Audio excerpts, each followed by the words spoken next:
setetes samudra.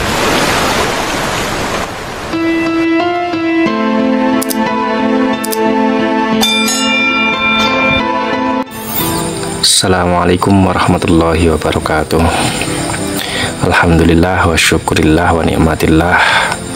Para kaum muslimin, muslimat, dan pemirsa yang senantiasa dirahmati oleh Allah, pada kesempatan malam hari ini kita masih bisa berjumpa di video yang telah kami upload di channel kami Santri 145.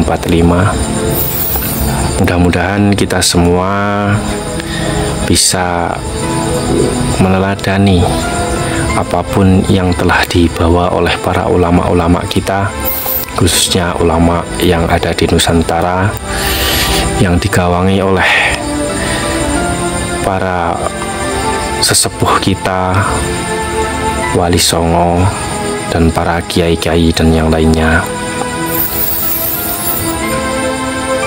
Para pemirsa yang dimuliakan oleh Allah, ada sedikit pembicaraan yang sering terguncingkan dari beberapa aspek, baik dari kalangan awam ataupun dari kalangan jenius sekalipun.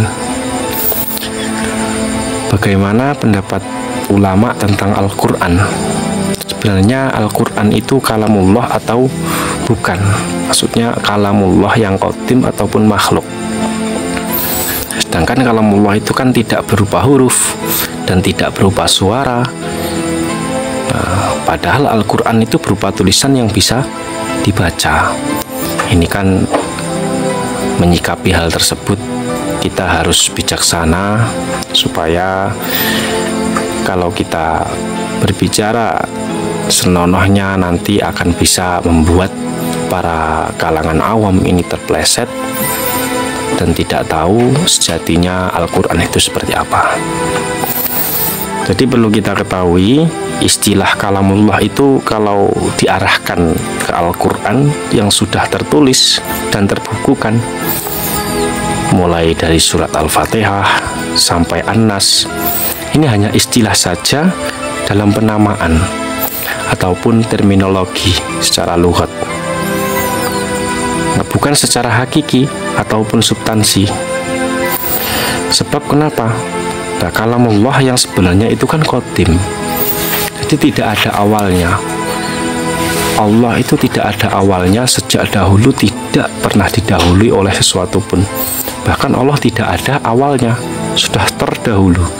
Makanya Allah ini mempunyai sifat kalam, dan kalamullah itu sudah ada sejak zaman dahulu, jadi nggak ada awalnya juga. Akan demikian, sehingga kalamullah ini tidak berupa huruf, tidak berupa tulisan, dan yang lain-lain. Ya, sehingga kalau kita melihat Al-Quran yang kita baca, yang dibukukan ataupun didokumentasikan, itu adalah kalamullah, tapi secara istilah dalam penamaan saja, bukan secara substansi. Nah, sebab yaitu kalamullah yang sebenarnya itu qadim, ada sejak zaman ajali. Nah, kalamullah itu tidak berupa susunan huruf, suara. Sedangkan Al-Quran yang kita baca itu kan baru, ataupun hadis, kertasnya, tintanya itu hadis. Itu Al-Quran yang kita baca, karena di situ memuat sebuah huruf, rangkaian bahasa seperti lafadznya itu Alhamdulillahirabbil alamin, Al-Fatihah sampai surat An-Nas dalam Al-Quran itu kan memuat sebuah huruf. Nah, perbandingannya seperti itu. Nah, lafadz-lafadz yang ada dalam Al-Quran itu juga tidak bisa menunjukkan sifat qadim Allah. Artinya bagaimana? Jadi sifat qadim Allah itu tidak bisa dipahami dari lafadz Al-Quran sama dengan apa yang dipahami dari kalamullah an-nafsiyah. Maksudnya tidak bisa dipahami dari sifat kalam yang melekat pada zat Allah, yang bisa kita ketahui apabila hijab telah terbuka. Jadi nggak bisa kita pahami lafadz Al-Quran itu sama dengan apa yang dipahami dari sifat kalam yang melekat pada zat Allah. Nah, hal ini perlu kita cermati dan jangan sampai kita itu salah paham. Karena apa? Jika kita memahami kalamullah itu adalah Al-Quran yang sudah tertulis dan kita baca setiap hari, maka ini kita tidak ada bedanya dengan orang-orang golongan Mu'tazilah. Kenapa? Karena Mu'tazilah ini mempunyai pandangan bahwa kalamullah itu ya berupa huruf, dan ia juga meyakini bahwasanya kalamullah itu adalah makhluk. Kan demikian. Kalau Al-Quran kita pahami bahwasanya tulisan itu, tulisan yang kita baca setiap hari ini termasuk kalamullah, maka ini nggak ada bedanya dengan kaum Mu'tazilah. Ini perlu kita pahami. Dan menurut mereka ini tidak mungkin ada kalam tanpa huruf ataupun suara. Beda dengan kita Ahlus Sunnah wal Jamaah. Ahlus Sunnah wal Jamaah meyakini bahwa kalam itu bisa saja wujud tanpa huruf ataupun suara. Coba kita contohkan ketika kita ngerentak di dalam hati. Nah, ini apakah ada hurufnya atau ada suaranya? Tidak ada suaranya, tapi ini ada sebuah maksud di dalam hati. Nah, ini satu contoh kalam yang tanpa huruf dan tanpa suara. Emang benar-benar nyata ada. Apalagi kan ada salah satu dari penyair, innal kalama la fil fuadi wa innama ju'ilal lisanu ala fuadi dalila. Maksudnya ya kalam itu ya ataupun ungkapan itu ya sebenarnya hakikatnya itu di dalam hati. Sedangkan lisan itu adalah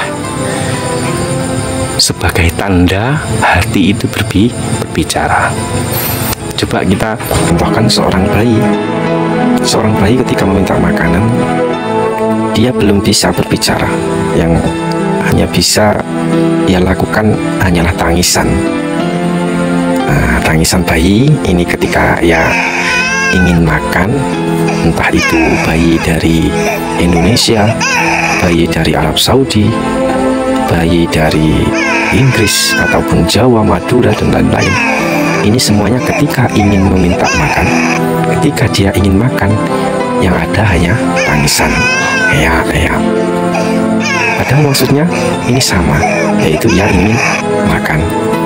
Nah, sekarang kita perbandingkan dengan orang yang sudah dewasa. Ketika orang dewasa ingin makan, ya ini caranya untuk mengungkapkan rasa inginnya, ini tergantung daerahnya ataupun bahasanya masing-masing. Ketika orang Jawa mau makan ya, aku njaluk mangan. Ketika orang yang sudah terbiasa menggunakan bahasa nasional, saya minta makan. Nah, kalau orang Arab ya, at'imna atau at'imni, beri saya makan.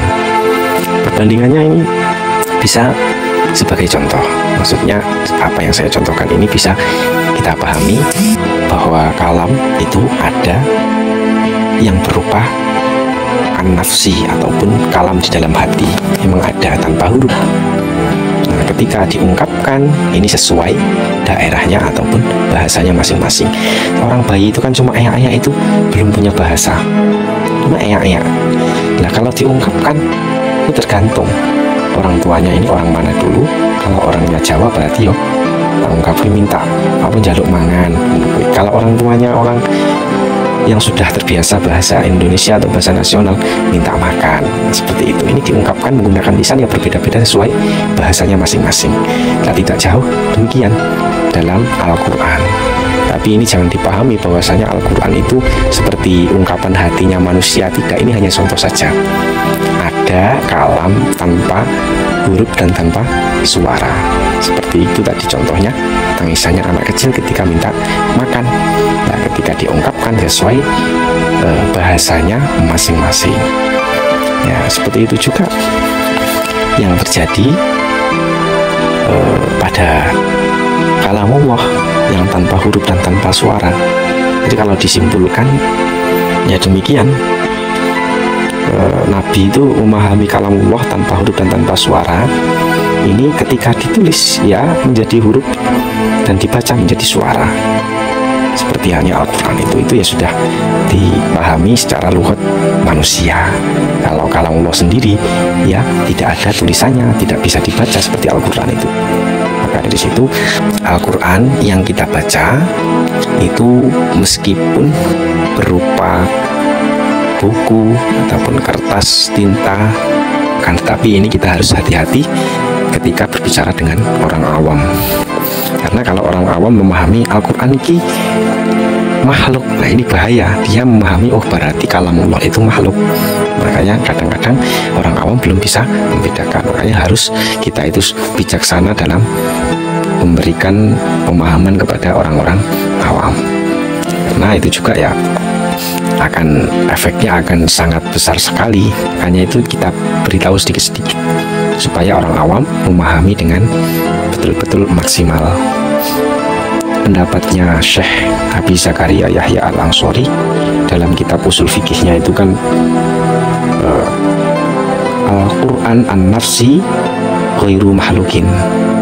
Al-Quran an-nafsi, Al-Quran yang sebangsa zat, bukan Al-Quran yang kita baca, itu ghairu mahlukin, bukan berupa makhluk.